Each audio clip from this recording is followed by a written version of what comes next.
1895 a vampire in the guise of a bat entered the children's room, intending to attack the baby. He scares the girl, but then it turns out that it is her father, and she is a little vampire. Count Dracula is an exemplary and loving father. He takes care of his baby, plays with her, and protects her. Drac completes the construction of the castle and tells the photo of his dead wife Martha that from now on their daughter Mavis is not in danger. A few years later, Drac opens a hotel called Transylvania. Many different monsters of all types and sizes came to the hotel to rest. Among them is a large family of werewolves, whose puppies have created chaos in the reception.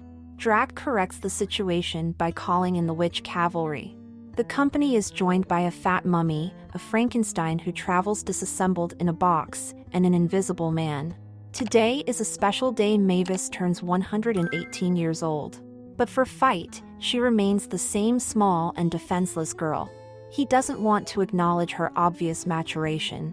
Mavis rehearses a conversation with her father in her room, where she once again asks him to let her out of the castle walls into the big world. Unexpectedly for her, Drac agrees. Mavis packs her suitcase and says she wants to go to Paradis, where her dad met her mom. Drac dissuades her from such a big trip, because guests are waiting for her below. Mavis gets upset and admits that she is tired of the same thing every year, and she wants something new. Drac invites her to merge into a small human village not far from the hotel for the first time. Mavis agrees and thanks her father for his trust, but it's clear from Drac's face that something is wrong here. Friends of the family are shocked that Drac is letting his little blood go alone into the evil human world and advise her to be properly armed and on alert. Happy Mavis flies to the village, and Drac goes after her. Mavis shows friendliness and curiosity towards people, which cannot be said about them. They attack her with torches and pitchforks and shove garlic at her. It turns out that these are not people at all, but zombie workers from the hotel who put on masks. The zombies almost fail the whole operation when, due to their clumsiness, they drop their own heads and then completely burst into flames. Drac, who is watching this whole circus from the side, is already disappointed in the failure, but Mavis admits that her father's terrible stories about the human race are true, and flies home. Drac breathes a sigh of relief, because now his daughter will probably no longer rush out of the castle. He sends the zombies back to work. Returning to the hotel, he asks Mavis how her trip was. Mavis is very upset and admits that her father is right, and also declares that she will never leave the castle again. Drac is very happy to hear this. He promises his daughter to give her the best holiday, gives her a wormy cake, and says that this year they will finally open the gift from her mother, which she bequeathed for Mavis's 118th birthday. Drac goes down to the first floor and sees a young boy enter the hotel with a huge backpack over his shoulders. But the guest is not quite ordinary in their area. He is a person. Dracula is outraged by his appearance. He wants to quietly get rid of the guy, because the appearance of a man will cause horror among all the monsters, and the reputation of the hotel will seriously suffer. Johnnystein says that he was led to the castle by burning robots, that's what he called them. Drac frees his backpack in search of deadly human gadgets, and takes any new thing for a weapon. But the guy turns out to be harmless, not only in appearance. He decides that he was at some kind of monster party. Drac figures out how to get him out of the hotel unnoticed and makes him up like Frankenstein. John's fun does not last long. Very soon he discovers that this is not a masquerade, but there are real monsters around. In the confusion, John knocks Mavis off her feet, and for a second their eyes meet and sparkle. Drac takes Johnnystein and wants to take him out the window. But on his way he meets Mavis. She wondered who it was, and Drac said that he hired a guy to organize the holiday. Mavis is very interested in the boy. She invites him to meet and talk after he finishes his business. Drac is not enthusiastic about this idea. He makes another attempt to take Johnnystein out through underground tunnels, but they do not find a way out and stumble upon a group of friends who did not share the rehearsal stage with zombies. Drac resolves the scandal, and Johnnystein meets Mavis again. He introduces himself to her as Frankenstein's nephew, and he also meets his uncle. From this moment on, Johnny actively participates in organizing the holiday and completely ruins Dracula's plans. He updates the genre of music, relieves the boredom of board games with a scooter, and creates a water battle in the pool. Because of this, he almost lost his paint and Drac had to save the situation. Drac takes Johnny out through the cemetery, accuses him of ruining the whole holiday, and begs him to never come back. An upset Johnny meets Mavis again. She invites him to the roof. Mavis learns that Jonathan has been to many human places where people are friendly. They watch the sunrise together. This delights Mavis. This is the first time she sees the sun so close, because sunlight is dangerous for vampires.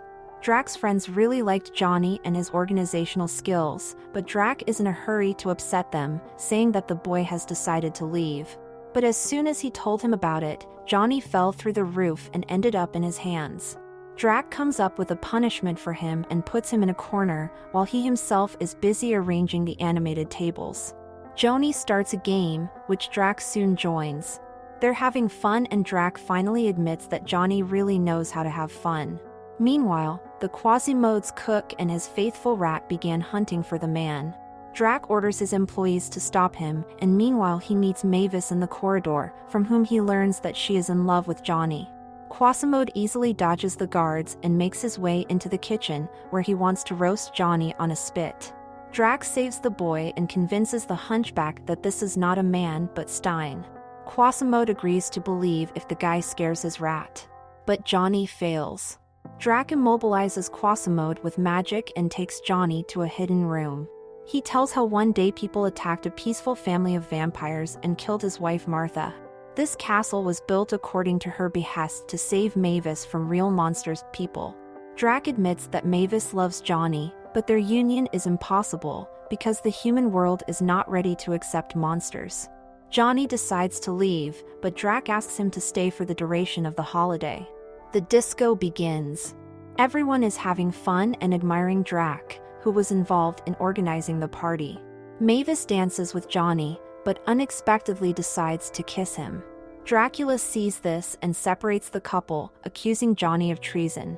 Mavis says that she is old enough and can decide for herself what to do. She resurrects her idea of going out into the big world and trying once again to connect with people. Drac lets slip that the village she flew to was built especially for her, and the people in it are zombies in disguise who were supposed to scare her.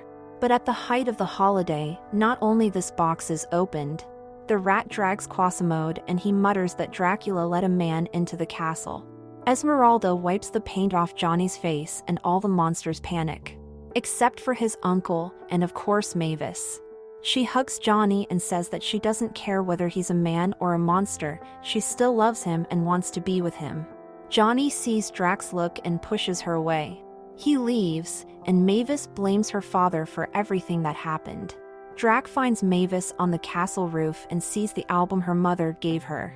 It had poems and illustrations that celebrate love and its beautiful moments that should never be missed. Drac realizes that he has made a terrible mistake. The residents have rebelled and want to leave the hotel as soon as possible, where their lives were at risk. But Drac persuades his friends to help him get Johnny back for Mavis's sake, and admits that maybe people aren't as bad as they thought they were.